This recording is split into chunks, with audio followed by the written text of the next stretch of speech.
Voici en image la victoire du détachement militaire de Bourzanga contre les terroristes, des corps à perte de vue. Venus en centaines à l'aube, les terroristes ont croisé le fer à la détermination des soldats. Après l'échec de prendre le camp et aux lourdes pertes subies, c'est la débandade. 45 terroristes abattus selon le bilan à chaud dressé par l'armée. C'est le sauve qui peut. Ils n'ont pas pu emporter leur corps comme ils en ont l'habitude. Entre les mains de l'armée, le butin de guerre, un important lot de matériel roulant, un véhicule blindé, des pick-up armés et une quarantaine de motos. Face à la puissance de feu qui leur est opposée, les terroristes se débarrassent de tout, même de leurs armes de combat. Plusieurs kalachnikovs, des armes collectives et des munitions ont été abandonnées.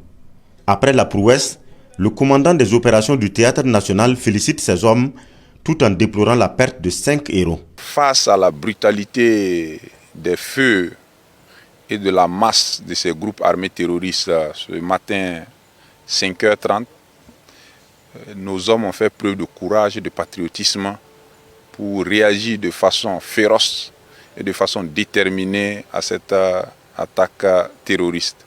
Ce qui a permis de pouvoir les repousser avec brio et surtout de pouvoir leur infliger de lourdes pertes et pouvoir récupérer beaucoup de logistique qu'ils avaient dû abandonner au cours de leur débandade.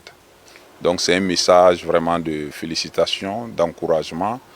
Inviter toutes les forces de défense et de sécurité à rester mobilisées et engagées.